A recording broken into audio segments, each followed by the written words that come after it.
Today, I want to talk to you about technology and how it changes. We're future casting. This is Ready for Work.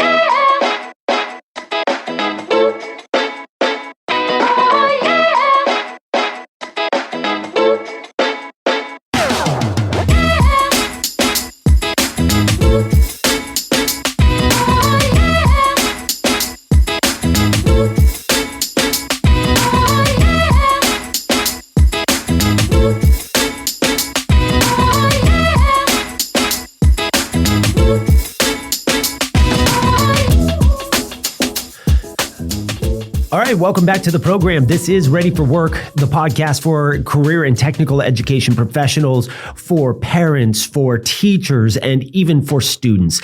And today, I want to talk about technology and how it changes over time, mostly out of necessity.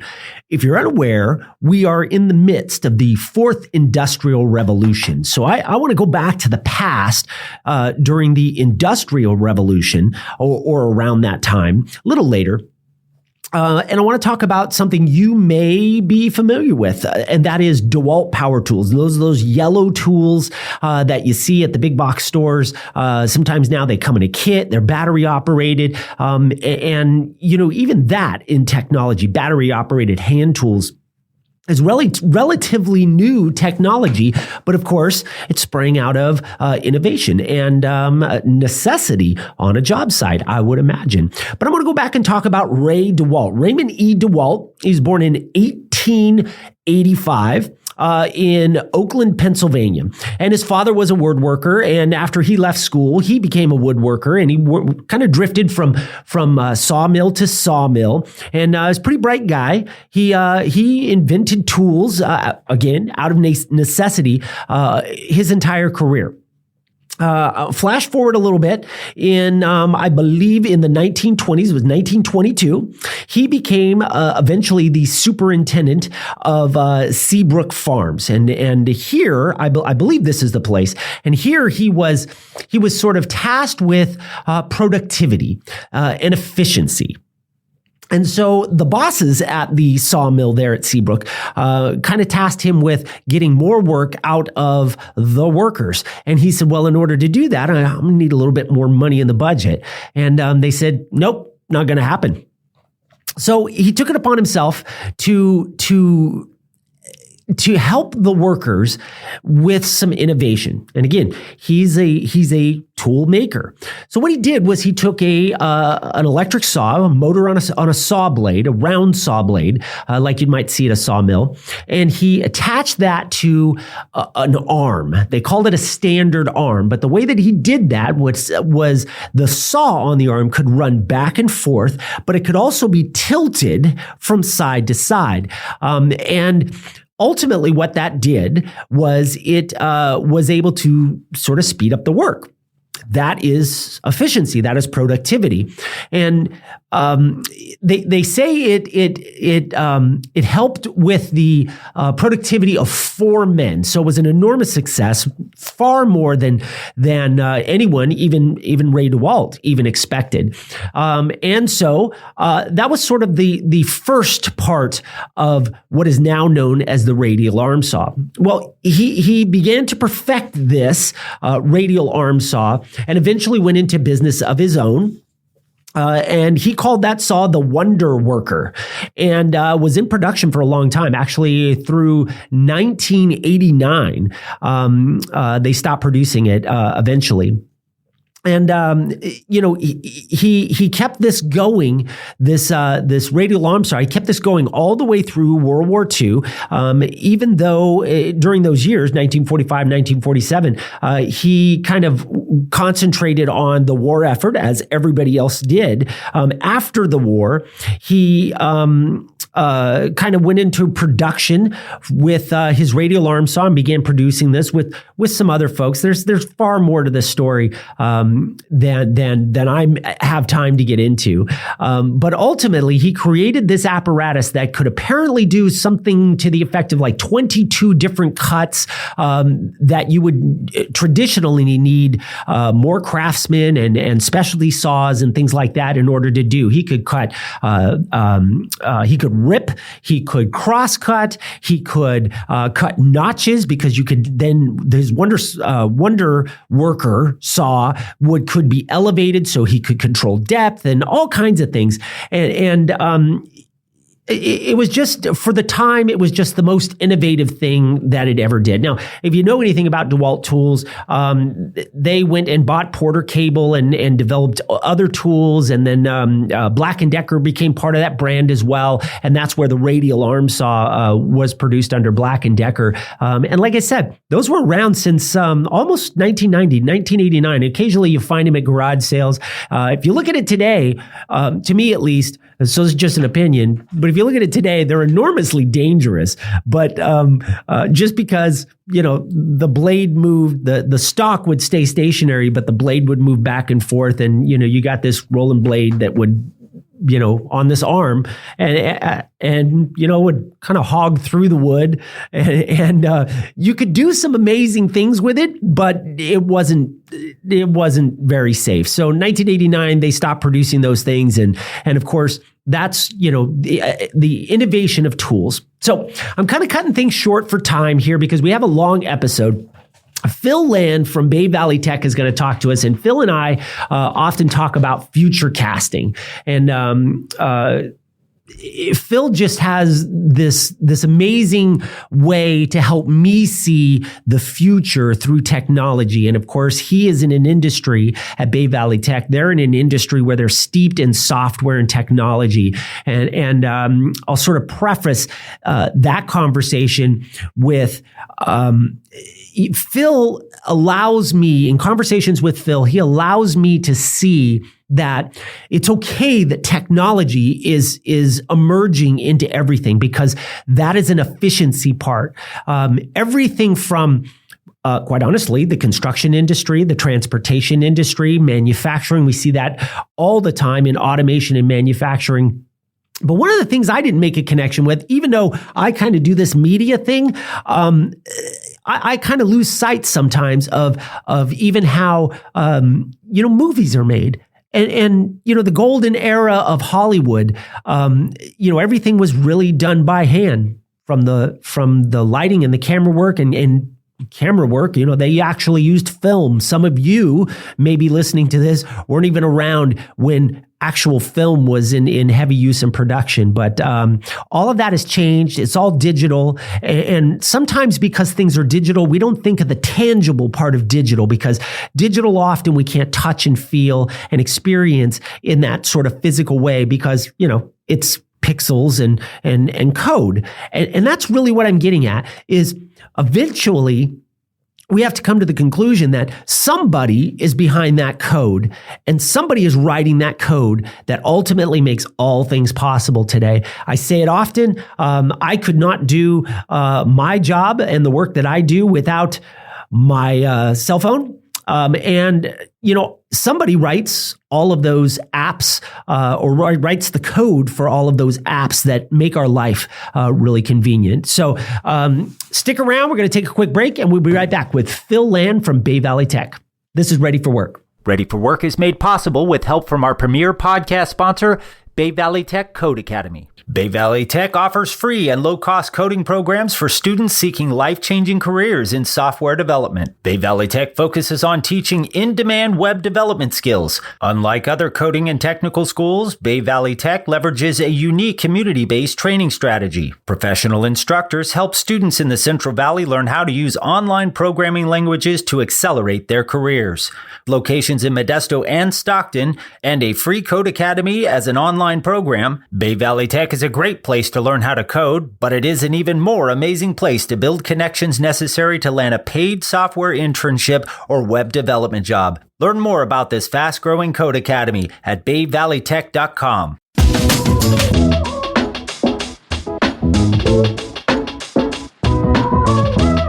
All right, welcome back to the program. We're talking future casting, and Phil Lan from Bay Valley Tech is here. Phil, welcome to the program. Thank you so much. No problem. I'm glad you get real close to that mic. Just pull it in nice and close. Okay. There you go. All right. Perfect. Oh, that sounds much better. So Bay Valley Tech is a sponsor of this program, and we really, really appreciate that.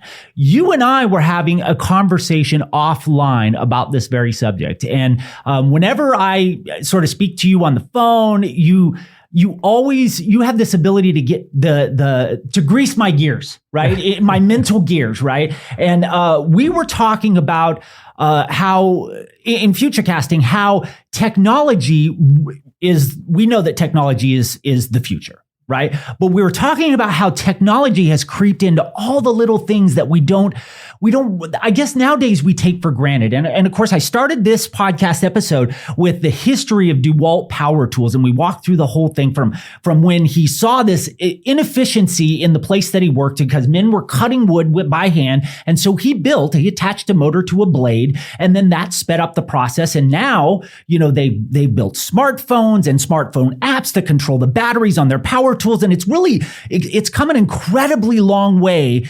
And we have a lot more to look forward to in the future. I mean, my first cell phone, I think I'm going to guess probably 1994, and it was the Motorola brick. I could get a thin battery, right? But it didn't fit in my pocket. And now all it did was make phone calls, right? And I had voicemail, but now I absolutely live on this thing. I can't even do my job without my cell phone.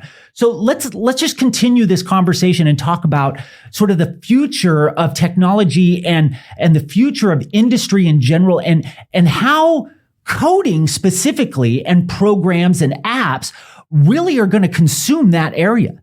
Mm-hmm. Sure. All right. So Bay Valley Tech is teaching folks to build websites. You're teaching Python, CSS, all of those things behind applications that we use every day. And these are jobs that normally are wrapped around the Silicon Valley tech industry. But Bay Valley Tech is really concentrating on getting those companies to move out here because we are growing that talent pool. Yes? Yes. The Central Valley, has 6.5 million residents. So we're bigger than, 30 other states in the union. So there's a huge talent pool available out here, right? Lots of opportunities. We could be helping Silicon Valley companies grow. So there's a huge tech shortage that's been going on, across the country, across the world here for decades. And software specifically, is one of the biggest categories, right? So a lot of companies are finding that it's very difficult to grow as fast as they could be growing now because of the shortage of tech talent. Latest data we've seen is, almost 1 million unfilled tech job openings in this country. We graduate, roughly 80,000 computer science majors a year. So that delta is significant. And what's a little bit shocking to all of us who work in the industry is that delta is actually growing. So some folks are projecting that the tech supply shortfall, worker shortfall, is going to exceed 3 million people across this country, in the future. So something needs to be done, and so that's why we're trying to help create opportunities for our folks to transition into more lucrative tech careers, but also to help create enough software professionals to help all of our companies to be able to grow at the speed that they're able to. So 1 million jobs go unfilled. That is not, I mean, normally when we talk about that, like we're in the middle of this pandemic right here in Stanislaus County, there's like 20,000 people that should be working or not working, kind of thing. In the tech industry, that's different. It's because of growth. It's because it's the supply and demand, isn't it? Yeah. And if you go way back to the late 90s, right? When I first started working in the internet, kind of right around 2000, certain companies grew very quickly, right? And I think a lot of folks were wondering, well, geez, how is it that the Yahoos of the world and the Googles can come out of nowhere and drive so much revenue, right? And I explained to people that they weren't garnering revenue from nothing, right? It wasn't necessarily an industry where there was no revenue at all, and they had to grow it from, nothing. That usually takes, decades and decades. What happened is newspapers, classified ads, yellow pages, $20 billion industry, right? Advertising at that point, $100 billion industry. When folks, advertisers began to see that when they go online, every click is a survey, and they could see exactly what was happening with their advertising spend, right? A lot of times you advertise in some of these traditional channels, you just like spend your money as a marketer and hope and pray that it's doing the right thing and bringing in the right people, right? But with technology, you could see exactly where your dollars were going and what was happening and who the traffic was driving to your website and whether they were converting or not, right?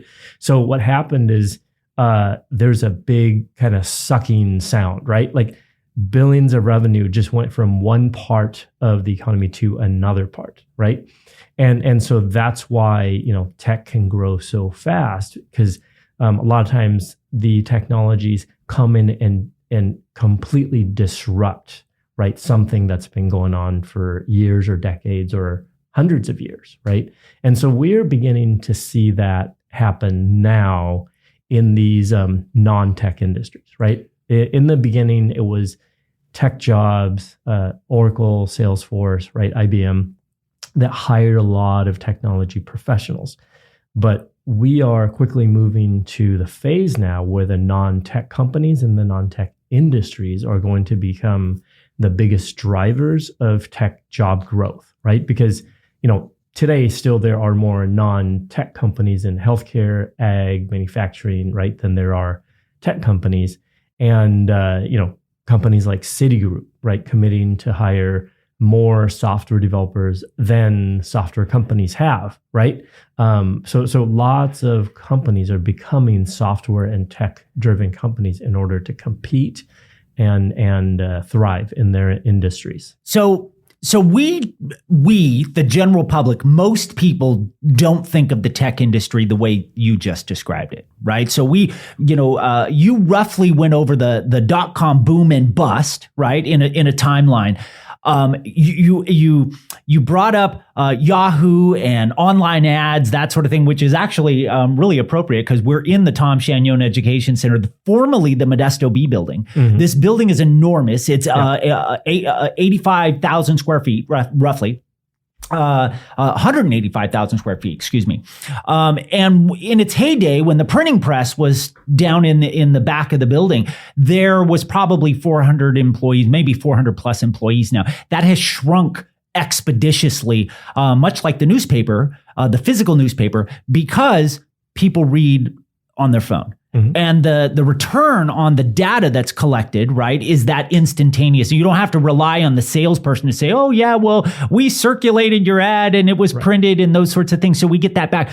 Not a lot of people see the tech industry evolving in such a way. You brought up agriculture, right? You brought up Citibank. That's a financial institution. I think almost nobody connects software development with the financial industry, but Wall Street would not run without technology and keeping tracks of those. Ultimately, the exchange of stock is ones and zeros that are being transferred, much like cryptocurrency today. I mean, there's just so much that technology encompasses.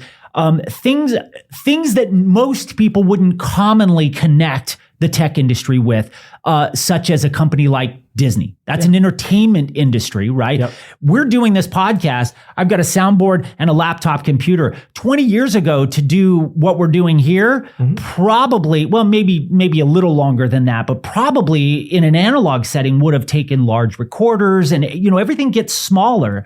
But when you're talking about things like Disney is a good example, and Pixar developed out of that.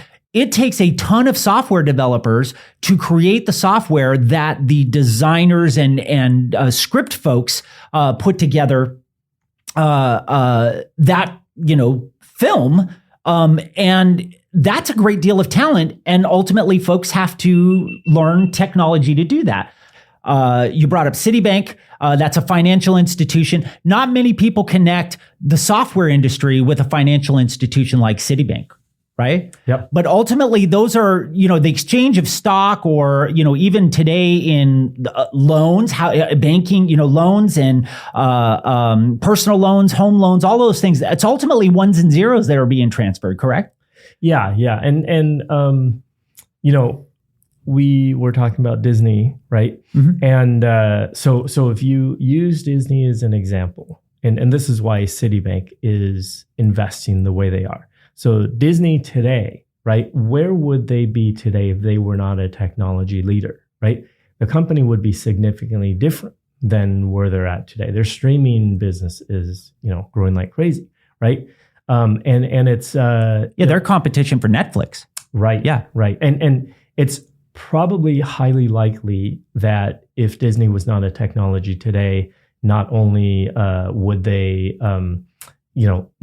would their company be significantly different, they would probably be at a great financial risk, right? Because could they dominate some of these sectors that they're in without being a technology leader? So companies like Citibank are seeing the writing on the wall as well. Can they dominate finance if they're not a technology leader? If they let their competitors gain that edge, right? And when we talk about technology, it encompasses, broader things, right? Other than just software, right? So there's cybersecurity, there's big data, right? So if you are a company like Citibank and your competitors are better at finding customers, sifting through the data, are better at offering relevant services, or have sort of drive more revenue per client than you can, because they have better technology and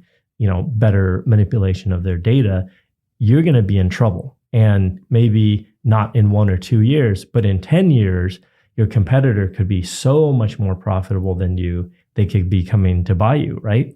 And so you look at agriculture. One of the things I tell folks is, do you think that all the new jobs in ag that are going to be created over the next 10 or 20 years are going to be fruit pickers? Or are most of those jobs going to be technology related, whether it's, automated sprayers or robotics or harvesters that we're beginning to use for more fragile crops like strawberries and things like that, right? Here in the Central Valley, we work with almonds. We can shake those things out of trees and use a lot of automation or equipment, right? Kind of what I call dumb mechanization, right? But in the future, right? The crops that are untouched, we still harvest cherries basically the same way we did 10,000 years ago, right? So that's an industry that's ripe for disruption. You cannot do that without machine learning, optical sorting, robotics, software. And somebody has to write that software. Ultimately, exactly. It's someone who learns to write code at a place like Bay Valley Tech, correct? Mm-hmm. So it's interesting that you bring that up. Automated sprayers, autonomous vehicles are going to consume the future, right? Yep. When these stories first came out, we freaked out. Oh, I'll never drive a car that I can't drive myself, and then I would never drive on the highway because who's behind the wheel, literally, right? You bring up automated sprayers. They are actually testing up in Redding autonomous crop sprayers. Yep. And they let them go. They put them on a grid, right? They're mapped out by software developers, right? And then they let these things run, and they're very, very precise. But that technology actually gets even more elaborate because they're using things like drones and GPS technology and infrared to examine how much the crop, whatever product you're putting on the crop needs in a specific area, things like the water content and things like that. So you get all the science and technology, and when you're able to put it together, you eliminate a lot of the guessing, and that's where that data comes in, correct? Yep. So this industry, and I don't mean to cut you off, but this industry technology and the advancement of technology really spurs a whole bunch of sort of side industries, right? Yes. Data analysis, your common, we were just talking about Disney. So your common designer, right? Or artist, right? Yep. Illustrator or cartoonist, animator, I guess is the proper term. Yep.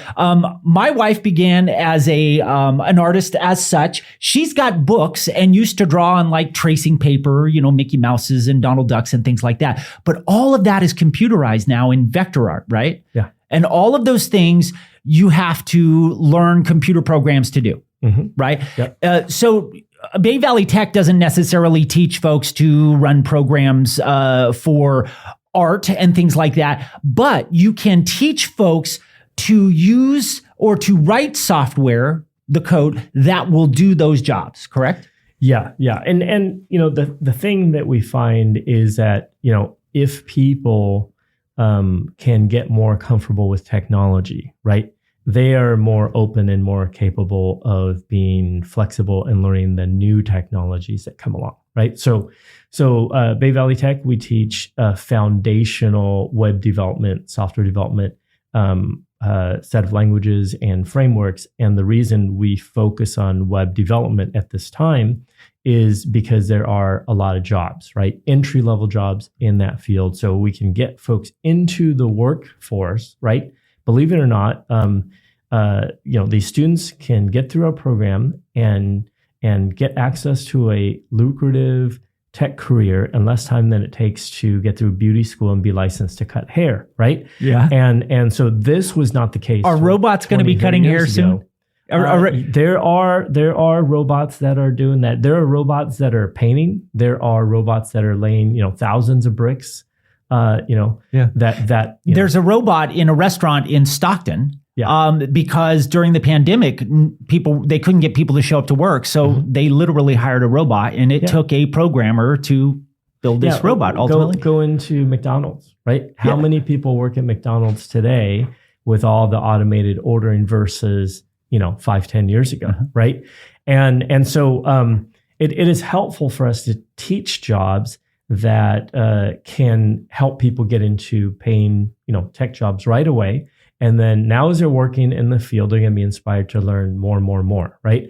And the thing is, I explain to people, just because you learn how to code doesn't mean you necessarily need to work as a software developer, right? So for example, if you work at Cisco Foods and that working at Cisco Systems, selling routers is a much more lucrative job. A sales job is a sales job. They're very similar. The SKUs are different. The product knowledge, is different, right? But how could somebody who does not work in tech land a software job? Well, what if that person who's a salesperson learned how to code, right? Is that not an entryway, point, right? Would a company who is in software would they not be more open to hire that person as a salesperson in their software company, right? If that person knows how to write code, right? So we had an example of that in our own company. We recently hired someone in who had an education background, right? But because she joined our code academy and she learned how to code, all of a sudden she could help us with a variety of other things, and she could understand the tech industry, right? And so she became an appropriate employee for us, not as a coder in a non-technical function, right? And so learning this skill set will open doors in a variety of ways, right? And so it's good to teach the basic technology and then get folks into jobs, and then the rest will begin to happen. And so if we talk about the Central Valley specifically, right? One of the reasons that we've struggled with high unemployment over the years, we many of us, like myself, grew up on a farm.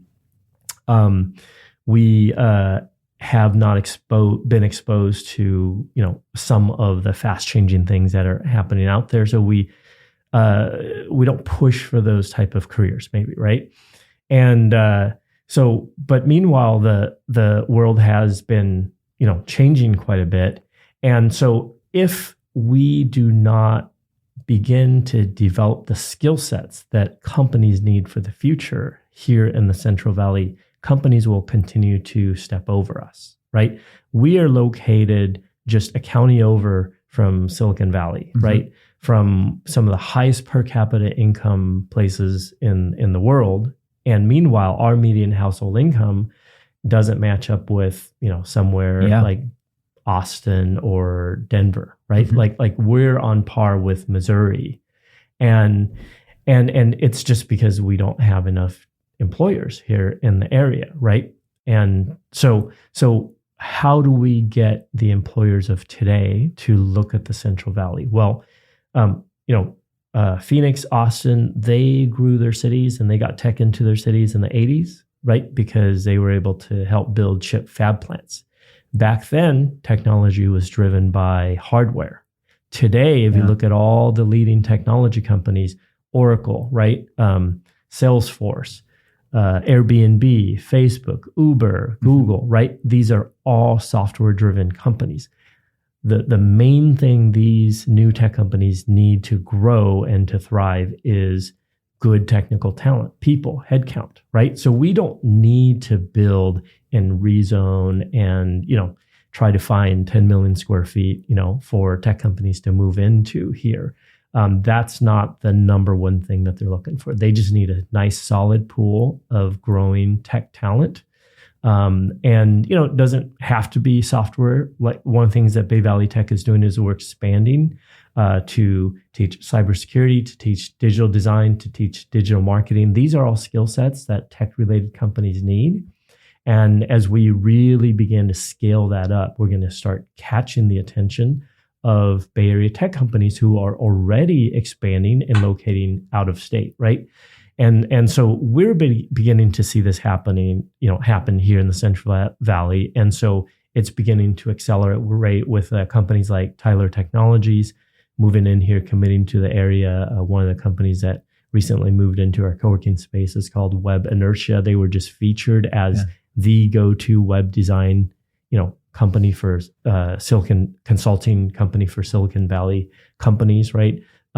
Opportune, a publicly traded financial services company, has expanded out here to Modesto and is, hiring our software developers, right? And so, back to our earlier conversation about what's going on with tech and non-tech companies and industries and the convergence, right? So when I manage the digital marketing team at Gallo, one of the things I used to talk about is that it's no longer about marketing and digital marketing, that it's really about marketing in a digital world, right? So that's really why you have a lot of non-tech industries and non-tech companies going, okay, we have to be throwing the football where the receiver is going to be and not where the receiver is today. Yeah, right? I get that. It's a good segue. I'm going to take a break right here. We need to take a break. Your co-working space is here in the building, here at the Tom Chagnon Education Center, right in downtown Modesto. Formerly the Modesto B building, right? That's the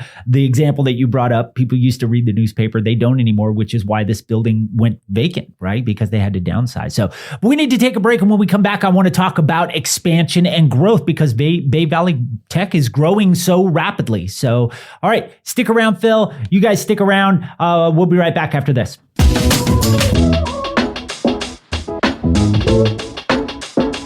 StanCareerPath.com is a new website from the Stanislaus County Office of Education, designed to help students and parents, adult learners, and local businesses connect with career and technical education programs throughout the county. High school students and parents can use StanCareerPath.com to help with career pathway decisions in scheduling high school classes. Adult learners can use StanCareerPath.com to discover training programs available in Stanislaus County. Businesses can use StanCareerPath.com to connect with local high school programs and build partnerships in a variety of ways with educational agencies. StanCareerPath.com also allows for collaboration between educators in the same career fields. With resources like Join the Workforce, you can discover businesses in Stanislaus County that offer career opportunities for students and adults in 15 specific industry sectors. StanCareerPath.com is an excellent tool to collaborate as a county and work towards preparing our students for their careers. Check it out at standcareerpath.com. All right, we're back. Phil Lan from Bay Valley Tech is with us. He is a sponsor of this program. You can check Bay Valley Tech out at bayvalleytech.com. They are a coding academy, a free coding academy. You teach, and this is a question I want to ask you in the last segment. You teach coding in like 7 months or less, right? Mm-hmm. Yeah. So, I mean, my question is, can somebody really learn to code in 7 months? With zero experience? Yes. Just unequivocally, yes. Yes. What kind of qualifications do you have to code in 7 months or less? Well, grit, right? Hard work and, an ability to think logically, right? So today there are so many resources available that, can walk you from, nothing to being a competent coder. Junior hires are learning how to do it, right? And so the thing that we provide that's different than all of these free online lessons, there are hundreds of thousands of people in this country trying to get into better paying tech careers. They're trying to learn how to code. Lots of resources, right? MIT, Stanford, Harvard, open, university type initiatives, free code camp, lots of lessons. What we're finding is that roughly 5% of those people actually make it to the finish line. Why? Do we know why? It's because, when we're trying to learn something new that's fairly technical and that can be complicated, right? So think about learning algebra, right? Or learning math, right? I'm married to a math teacher, so I don't have to do math. So you as a student, you remember we're learning this stuff. Yeah. We get stuck on a math problem, right? Sure. We could stare at that thing for 3 years and never figure it out, right? But if your buddy leans over and goes, "Hey man, move the X over here," right? Then, oh, okay, I get it, right? Then away you go, right? Then you could be learning more stuff, doing more lessons for 2 weeks, right? Mm-hmm. But that learning process, there's just a lot of okay, now I don't understand this. I don't understand how all this fits together. I don't understand the point of learning this, right? And I can't figure this out, right? So if you have a coach, if you have a class, if you have classmates that could lean in and help you, that significantly increases the success rate, right? So one of the things that we discovered as we were teaching, lots of folks how to code is that you don't need a PhD to teach you software development, right? So that's what we do at universities. The one I went to, basically every professor was a PhD, right?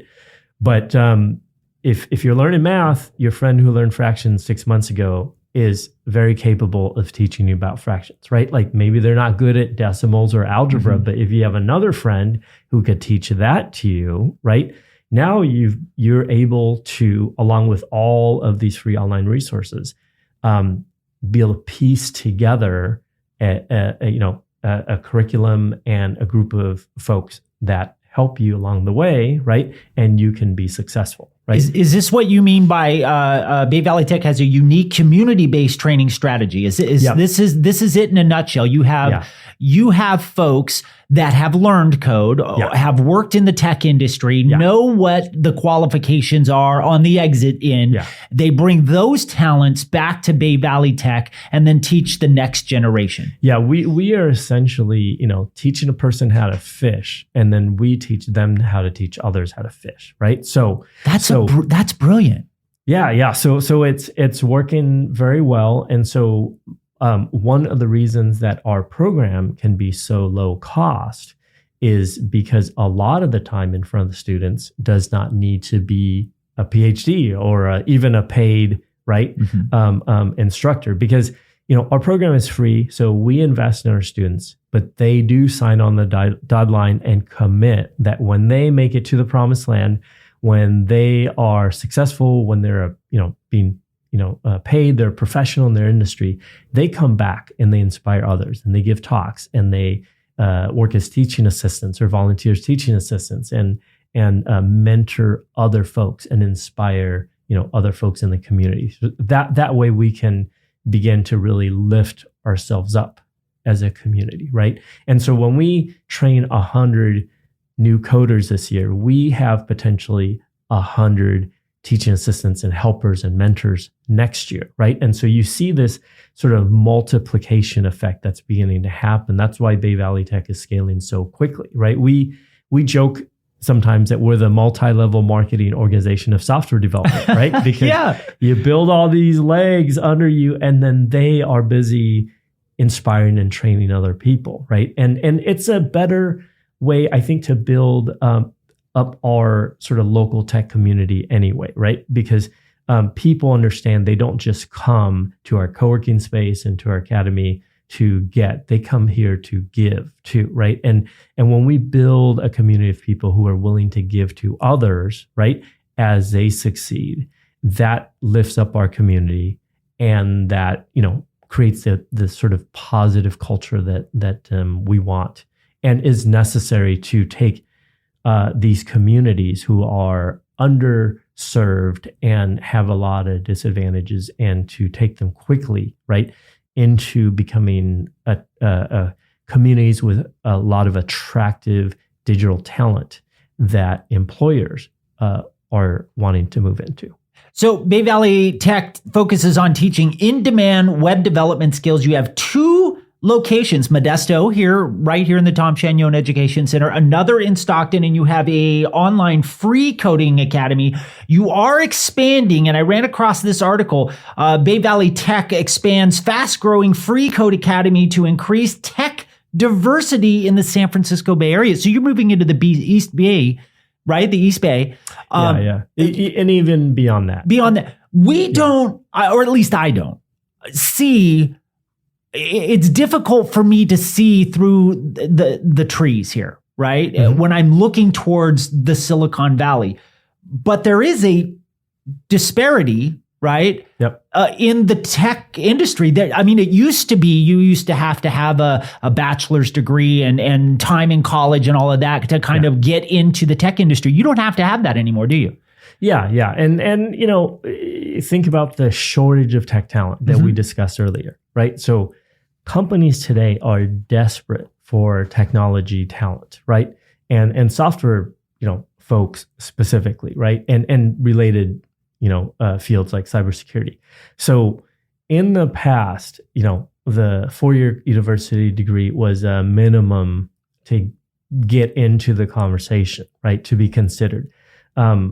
A while back, companies realized, oh, that pool, you know, we're fighting for the same 80,000 graduates every year. This is not going to work. We need to be a little more liberal with our minimum requirements. So they began opening those up. And, you know, the other thing that's happening is, you know, having worked in Silicon Valley for 20 years, I tell folks that Silicon Valley is very, very diverse, but it's not very diverse because there are certain groups in our country that have largely been left out of the tech revolution. So if you go to large tech companies, right, often 2 to 3% of their tech workers are Latino or Black. And so that's a, you know, very, very significant underrepresentation of you know, certain groups in our country. So a lot of tech companies now, you know, have chief diversity officers trying to figure out how to help folks, you know, get into the industry. And one way to do that was to say, hey, you don't have to spend all this time because, you know, university degrees do cost money. And so companies from certain socioeconomic, you know, situations, you know, they can struggle to get through that. Right. So if we can all collectively find a path for more people to get into high paying careers much faster, right? It's not that university degrees are not helpful, but what we're doing here at Bay Valley Tech is we're partnering with organizations like Stanislaus State, right? Mm-hmm. We're partnering with MJC. We're partnering with higher educational. SCO, you've partnered with the County Office of Education here, right? Obviously, SCO's are, you know, one of our biggest partners. Sure. But in addition to that, we found that it's actually helpful to build a whole coalition in the community, right? So city leaders county leaders, county office of education, Oak Valley Community Bank, right, just came in and became a sponsor of our. I saw that on your LinkedIn. Yeah.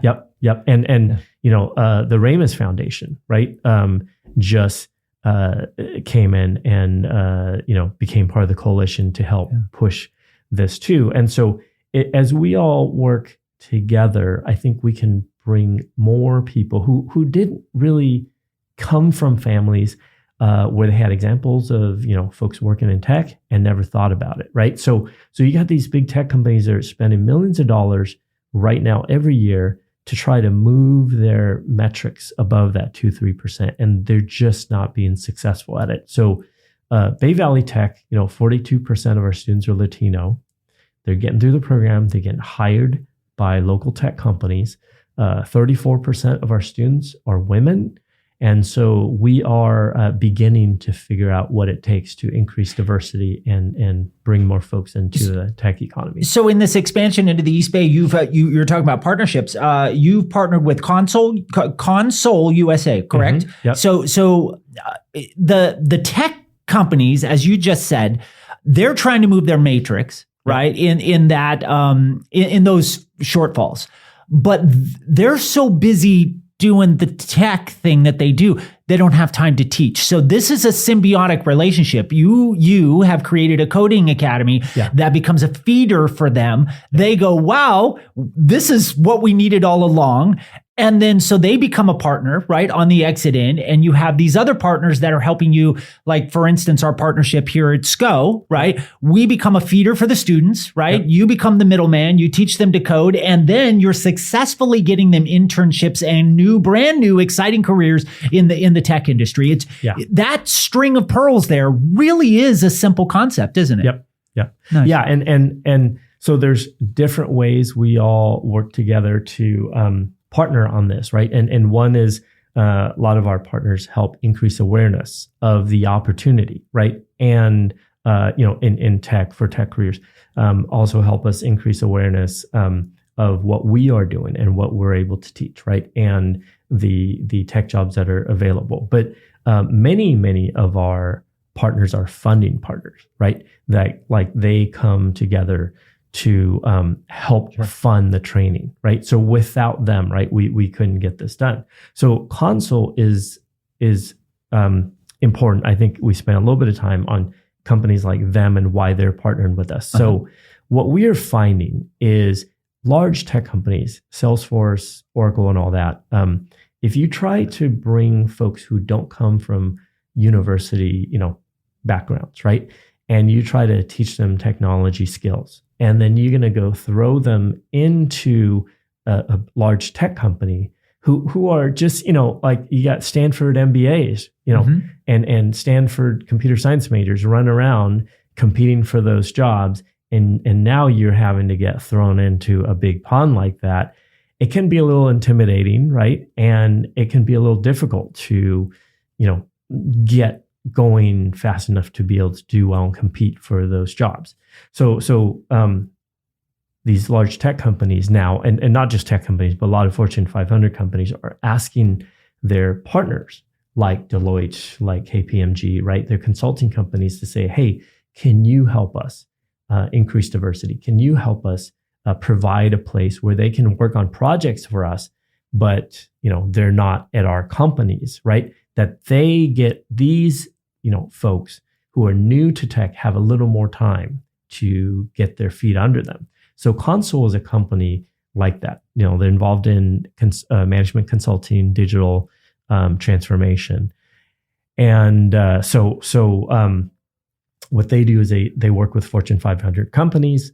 They do these large projects for them, and their commitment is to go take that funding and to find pockets of places like the Central Valley that is sort of underrepresented in tech, and to help hire people in regions like this for tech careers. So that's why they were a very good partner for Bay Valley Tech.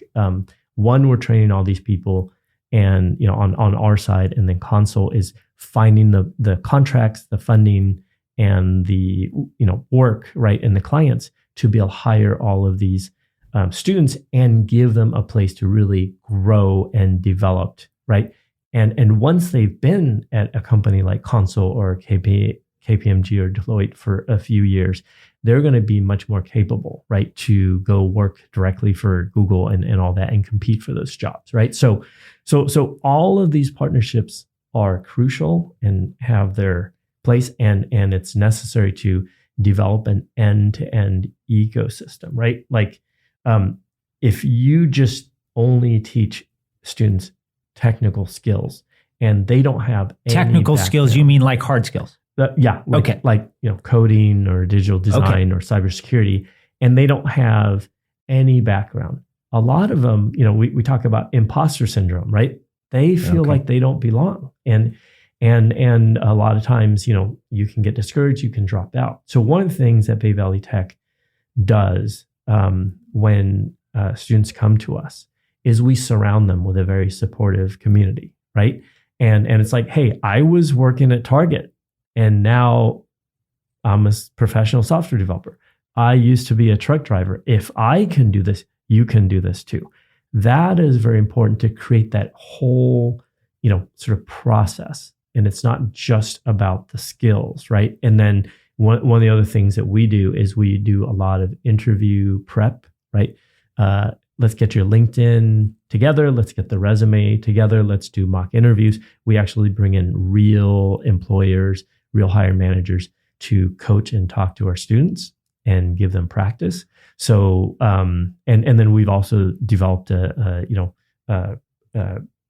fast-growing internship program with SCO and in partnership with Workforce Development, so that students come through the Code Academy and then they can, get work experience, and then they get, ready for these interviews. Then they're introduced to employers, and then now we're seeing a very, very high success rate, right, in terms of making it to these tech careers. Let me ask you this, Phil. If a school district or a county office wanted to start a coding academy with Bay Valley Tech, that's pretty easy to do? Yes.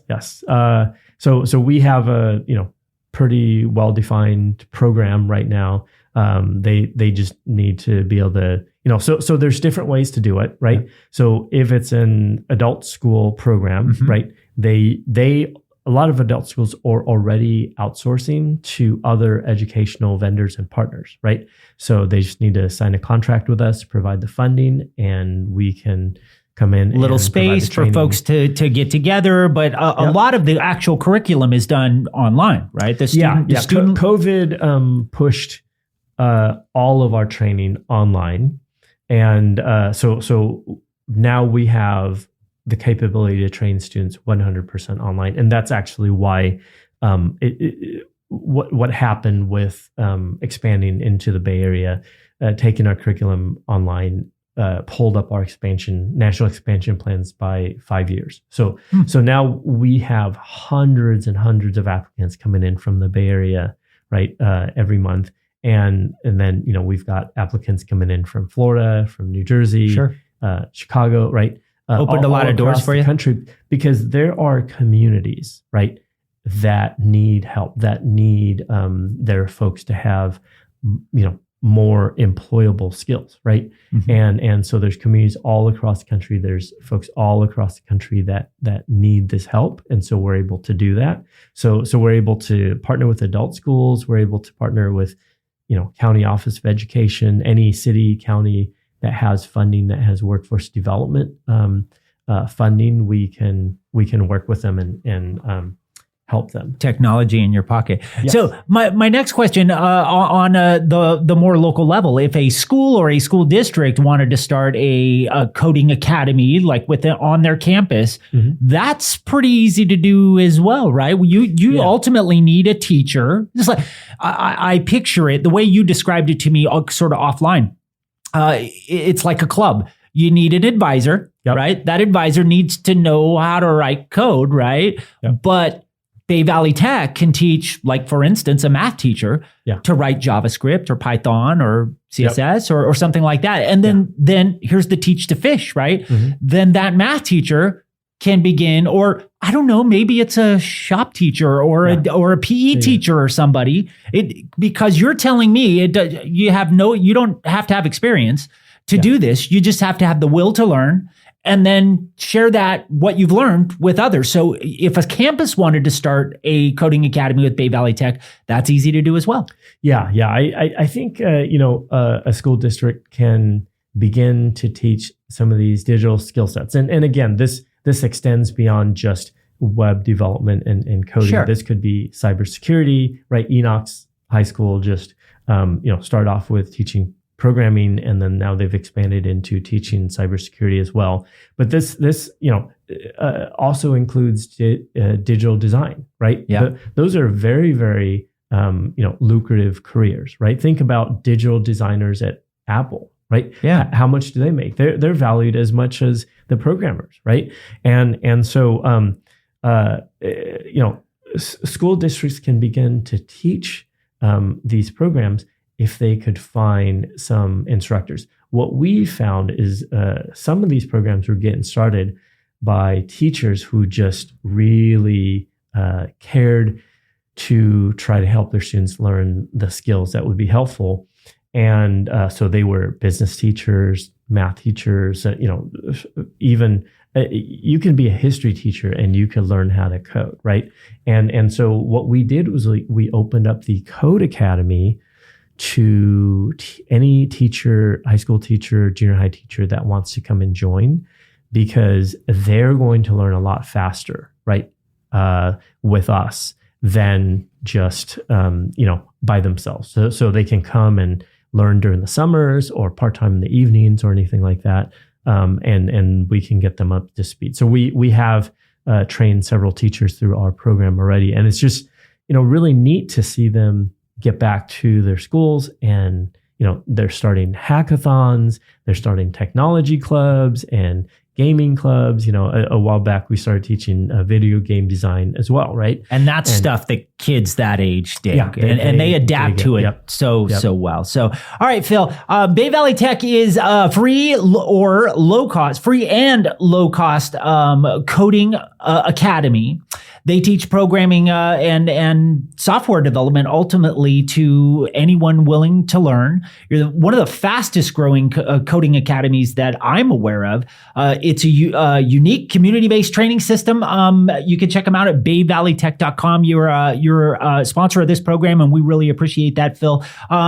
Anything else to add? Just that, if you're interested in a career like this, don't be shy, contact us, look around, ask around. If you're an educator who's interested in teaching skills that companies want to hire for to get our students ready, please go ahead and contact us, and we'll, hopefully be able to help you directly or put you in touch with people who can. It's all about partnerships. You can check them out at bayvalleytech.com. That's bayvalleytech.com. I'm going to link everything about Bay Valley Tech into the description on this podcast. But go right after this podcast, bayvalleytech.com, and check them out. We're going to be right back. Stick around. Phil, I appreciate you joining me and all your time here today. Great. Thank you so much, Kevin.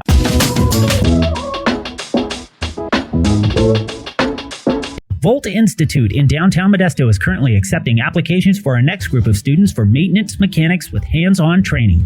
Jobs in the industrial maintenance field are expected to increase by 15% in Stanislaus County by 2024. Careers in this field are high-paying, in demand, and have career growth potential. Volt Institute is a nonprofit training center ran in partnership with Stanislaus County Office of Education and Opportunity Stanislaus. If you're looking for a better career, Volt can help. Get more information or enroll now at voltinstitute.com.